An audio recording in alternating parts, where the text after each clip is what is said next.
Hello everyone, this is a video for Pre-Calculus 2, but can be used for other classes. This is going to be a simple way to memorize the unit circle. We can use the unit circle a lot when solving problems, and this is just one way that can be helpful. Alright, so here we have a unit circle. Some important things to remember: that the radius of the unit circle is always 1. We've got our x-axis and our y-axis. And when we have 1/2 of a revolution, that's pi. And then if we complete that revolution, that's 2 pi. Now we can take this pi and divide it up into different pieces, right? If we take and make one cut here, let's do a better color. Let's do a darker color. If we make one cut here, along the y-axis, and one cut here, we've divided pi into 1, 2, 3, 4 sections. So each section is pi over 4. So this is 1 pi over 4. This is 2 pi over 4, or pi over 2. And then if we add one more section of that, that's 3 pi over 2, or 3 pi over 4. And so we've got 0 to pi over 4, and this length from the center to the perimeter of the circle is also 1 because that's the radius. Now if we take pi, that's 180 degrees, right? Now if we take 180 degrees and divide that into 4 sections, that gives us a measure of the angle of 45. So each one of these sections is 45 degrees. So we've got 45 to the first, 90 to the second, 135 to the third, and then 180 to the fourth. And we can also likewise split the second half of pi, well, not the second half, the complete revolution, into 4 different parts as well. And each of those are pi over 4.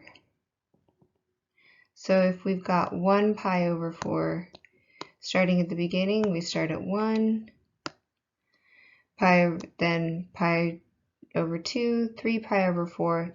Pi is 4 pi over 4, so this is 5 pi over 4. Next we have 6 pi over 4, or 3 pi over 2. Then we've also got, the next one is 7 pi over 4, and then this is 8 pi over 4, or 2 pi. Now another way that we can split this unit circle up is if we cut it pi into 6 different pieces, right? Because if we take 180 and we divide it by 6 into 6 different pieces, that gives us 30 degrees each. So let's take and do that. So here we've got pi over 2, breaking it in half, and then we take each section and go break that into 3.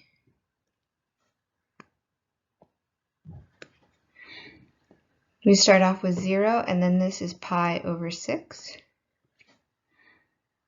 2 pi over 6, or 3 pi over 3. There we go, pi over 3. This is 3 pi over 6, or pi over 2. Then we've got 4 pi over 6, or 2 pi over 3. Then this is 5 pi over 6, and then this is 6 pi over 6, or just pi. So here we've got an angle of 30 degrees. The next is 60 degrees, 90 degrees, 120 degrees, 150, And just like what we did with the pi over 4, we can take the second half of pi and divide that into 6 pieces as well. So if we go 1, 2, 3, 4, 5, this gives us, at pi, we've got 6 pi over 6, or our next is 7 pi over 6, 8 pi over 6, or 4 pi over 3. Then we've got 9 pi over 6, and that simplifies down to 3 pi over 2. Then we've got 10 pi over 6, which we can simplify to 5 pi over 3, 11 pi over 6, and then 12 pi over 6. And again, each of these has a measure of the central angle is 30 degrees. So 180 plus 30 is 210 degrees, 240 degrees, 270 degrees, 280, or no, not 280, 300, 330 degrees, and then 360. So the next slide, we're going to have these laid out on top of each other, just kind of combining these two things.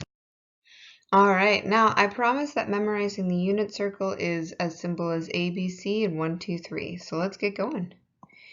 The pattern that we're going to notice first is first A, B, C, and then you go backwards, C, B, A, and then whatever you ended with, you start with. So A, B, C, C, B, A, and you match up. Now, what does this have to do with memorizing the values for sine and cosine? Well, we know that our cosine are our x values, that our sine are our y values. And this is where the 1, 2, 3 comes in.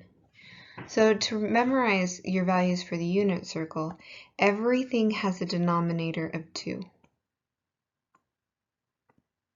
They all do. And everything is a square root up top.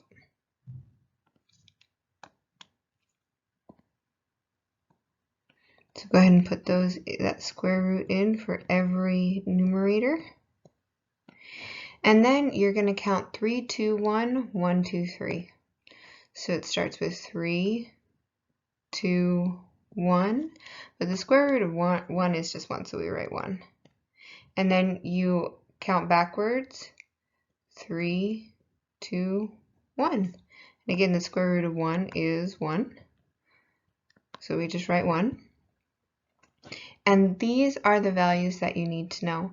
Assigning positive and negative and remembering which one is which just follows the quadrant. And so we're going to fill in these values as we go. So C, remember, had a cosine of 1 over 2, square root 3 over 2. And the B's, they're twins, they match. So square root 2, square root 2. If you know your sine, you know your cosine.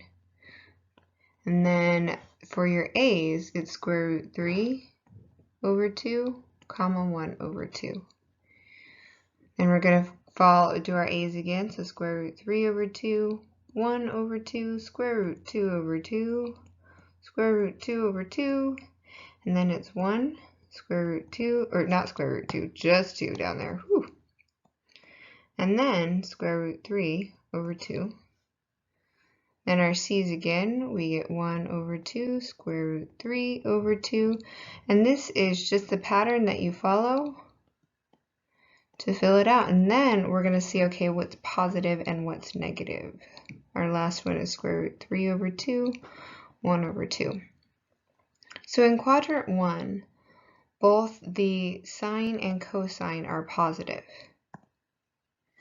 Our x's are positive and our y's are positive. But over in quadrant 2, our x's are negative and our y's are positive. So with our x values, we attach the negative sign. In quadrant 3, both our x's and our y's are negative. So x is negative and y is negative. We just attach the negative to each of our sine and cosine. In quadrant 4, remember our x's over here are negative and our y's are positive. Our x's are positive and our y's are negative. So our cosines are positive, but our sines are negative. The rest of the unit circle is remembering that that the radius is 1 for each. So it's 1, 0, 0, 1, and then we've got this negative 1, 0, and then 0, negative 1. So hopefully this is helpful to help fill out the unit circle when you have it in front of you.